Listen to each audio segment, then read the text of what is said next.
সমগ্র বরাক উপত্যকা সহ বিভিন্ন এলাকার গুরুত্বপূর্ণ খবরের মধ্যে স্বাগতম। আজ হলো 4 জুলাই 19 আষাঢ় শনিবার।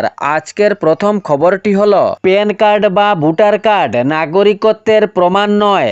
এনআরসির স্লিপও নাগরিকত্বের প্রমাণ হতে পারে না, এমনই পর্যবেক্ষণ গুয়াহাটি হাইকোর্টের তরফ থেকে।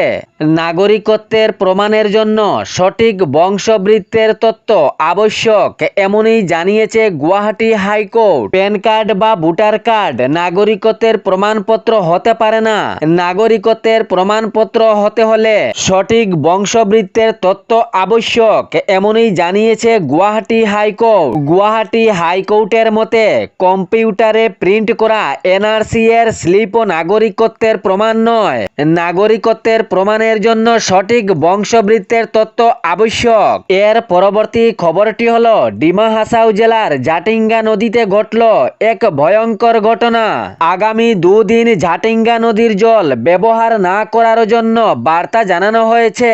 হারাঙ্গাজার এলাকায় জাটিঙ্গা নদীর পাশে একটি বিষাক্ত ফরমালিনবাহী ট্যাঙ্কার গাড়ি লাইনচ্যুত হয়ে নদীর পাশে পড়ে যায় এবং বিষাক্ত ফরমালিন নদীর জলের সঙ্গে মিশে যায়। এই কারণে জাটিঙ্গা নদীর জল বা জাটিঙ্গা নদীর মিশ্রিত বরাকের কিছু অংশ নদীর জল ব্যবহার না করারও পরামর্শ।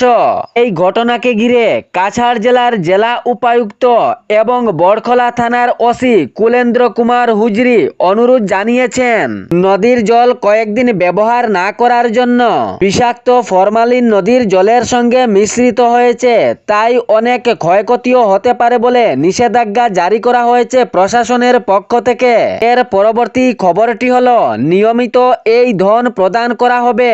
1 আগস্ট থেকে অরুণোদয় প্রকল্পের টাকা শুরু। রাজ্য সরকারের পক্ষ থেকে এ বার্তা। নিয়মিত এই ধন মহিলাদের প্রদান করা হবে। আগামী 1 আগস্ট থেকে অরুণোদয় প্রকল্পের টাকা দেওয়া হবে। অরুণোদয় প্রকল্পের আওতায় যে মহিলারা রয়েছেন তাহারা নিয়মিতভাবে এই ধন পেয়ে যাবেন এবং যাহারা যোগ্য হিতাধিকারীও রয়েছেন তাহাদেরকেও বঞ্চিত করা হবে না। অসম সরকারের পক্ষ থেকে এ ছাড়ার ইঙ্গিত পাওয়া গিয়েছে, যাহারা যোগ্য রয়েছেন তাহারা অরুণোদয় প্রকল্প থেকে বঞ্চিত হবেন না। তাহাদের নথিপত্র যাচাই করে অরুণোদয় প্রকল্পের আওতায় আনা হবে। এর পরবর্তী খবরটি হলো রাম মন্দিরের অনুদান চুরির ঘটনায় প্রথমবার মুখ খুলল আরএসএস তথা রাষ্ট্রীয় স্বয়ংসেবক সংঘ। আরএসএস তথা রাষ্ট্রীয় স্বয়ংসেবক সংঘের সাধারণ সম্পাদক দত্তাত্রেয় হোসাবোলে জানিয়েছেন, ভগবান শ্রী রামচন্দ্রের প্রতি শ্রদ্ধা ভাব ও ভক্তি নিয়ে এই অনুদান দিয়েছেন ভক্তগণ, কিন্তু এ ঘটনায় পুরো হিন্দু সমাজে এক চাঞ্চল্য সৃষ্টি হয়েছে। তিনি প্রশাসনের কাছে দাবি জানিয়েছেন অতি শীঘ্রই কঠোর ব্যবস্থা নেওয়া হোক, দোষীদের অতি শীঘ্রই আটক করা হোক। তিনি জানিয়েছেন এই দুর্ভাগ্যজনক ঘটনাকে কাজে লাগিয়ে কিছু হিন্দু বিরোধী ও দেশ বিরোধী শক্তি হিন্দু ধর্মকে কলঙ্কিত করার চেষ্টা চালিয়েছে। রাম মন্দিরের অনুদান চুরির ঘটনায় পুরো চাঞ্চল্য সৃষ্টি হয়েছে। খুব শীঘ্রই দোষীদের প্রশাসনের আওতায় আনার দাবি জানানো হয়েছে। যাহারা এই চুরিকাণ্ডের সঙ্গে জড়িত তাহাদের বিরুদ্ধে খুব শীঘ্রই আইনীয় ব্যবস্থা নেওয়া হোক। আরএসএস তথা রাষ্ট্রীয় স্বয়ংসেবক সংঘের সম্পাদক দত্তাত্রেয় হোসাবোল্লার দাবি। এর পরবর্তী খবরটি হলো শ্রীভূমির রাতাবাড়ির চাঁদমারিতে আবুল হোসেনের বাড়িতে সেফটি ট্যাঙ্ক থেকে এক তরুণীর দেহ উদ্ধারের ঘটনায় নয়ামুড়। দর্শন করে প্রাণহানি। এ ঘটনায় পুরো চাঞ্চল্য সৃষ্টি হয়েছে। এ তথ্য প্রকাশ করল রামকৃষ্ণনগর পুলিশ বাহিনী। জানা গিয়েছে খুনের আগেই ওই তরুণীকে দর্শন করে তার প্রেমিক ও প্রেমিকের বন্ধু। এই ধৃতরা হলো আবুল হোসেন ও লুৎফুর রহমান। গলাতে ধারালো অস্ত্র দিয়ে প্রাণহানির অভিযোগ। প্রেমিক লুৎফুর রহমান বিয়ের লোভ দেখিয়ে তরুণীকে হাইলাকান্দি থেকে রাতাবাড়ি নিয়ে আসে। তারপর বন্ধু আবুল হোসেনের বাড়িতেই তাহারা আশ্রয় নেয়। জানা গিয়েছে ওই বাড়িতেই তরুণী গণধর্ষণ হয়। তাহার পর ওই তরুণীকে এই পৃথিবী থেকে বিদায় দেয়। এরপর মরদেহ সেফটি ট্যাঙ্কে ফেলে দেয় হত্যাকারীরা। এর পরবর্তী খবরটি হলো উদারবন্দে বিপুল পরিমাণে নিষিদ্ধ ঔষধ জাতীয় মাদক উদ্ধার। প্রশাসনের যৌথ অভিযানে এ কাজ সফল হয়। গ্রেফতার 2 জন বলে জানা গিয়েছে। উত্তর পূর্বাঞ্চলে মাদক বিরোধী অভিযানের অংশ হিসাবে আসাম রাইফেলসের শ্রীকুনা ব্যাটালিয়ন এবং কাছাড় পুলিশের এ যৌথ অভিযানে উদারবন্দ এলাকায় বিপুল পরিমাণে নিষিদ্ধ ঔষধ জাতীয় মাদকদ্রব্য উদ্ধার করা হয়।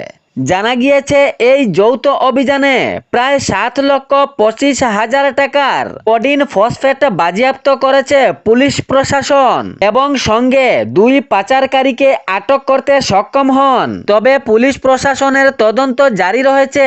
আরও কোনো সূত্র পাওয়া যাচ্ছে কিনা এ নিয়ে পুলিশ বাহিনী খতিয়ে দেখার চেষ্টা চালিয়েছেন। এর পরবর্তী খবরটি হলো, বর্ষাকালে কৃত্রিম জলাবদ্ধতার সমস্যা নিয়ন্ত্রণে রাখতে গুয়াহাটির বিভিন্ন স্পর্শকাতর এলাকা পরিদর্শন করলেন রাজ্যের আবাসন ও নগর উন্নয়ন মন্ত্রী কৌশিক রায়। গত শুক্রবারে এলাকায় পরিদর্শন করেন তিনি। অনিলনগর, তরুণনগর ও এবিসি এলাকায় গিয়ে জলবদ্ধতার নিকাশি ব্যবস্থা, পাম্পিং স্টেশন এবং বৃষ্টির জল নিষ্কাশনের সামগ্রী প্রস্তুতি খতিয়ে দেখেন।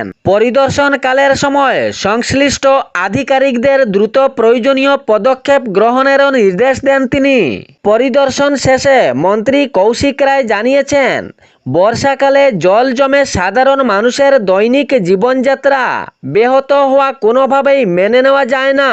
খুব শীঘ্রই এ কাজ দ্রুত গতিতে হওয়া দরকার, যাহাতে সাধারণ জনগণের স্বস্তির নিঃশ্বাস আসে। এ জলবদ্ধতা থেকে রক্ষা পায় সাধারণ জনগণ। তাই দ্রুত পদক্ষেপ ও দ্রুত কাজ হওয়া দরকার। তাই নিকাশি ব্যবস্থার প্রতিটি অংশ নিয়মিত পর্যবেক্ষণের পাশাপাশি কোথায়ও সমস্যা দেখা দিলেই তাৎক্ষণিক ব্যবস্থা গ্রহণের নির্দেশও দেন তিনি। এ ছিল বরাক উপত্যকা সহ বিভিন্ন এলাকার গুরুত্বপূর্ণ খবর। এরকম নিত্য নতুন খবর পাওয়ার জন্য চ্যানেলটি সাবস্ক্রাইব করে রাখবেন এবং ভিডিওটি লাইক করে শেয়ার করতে ভুলবেন না, যাতে সঠিক সংবাদগুলো অন্যজনের কাছে পৌঁছায়। ধন্যবাদ।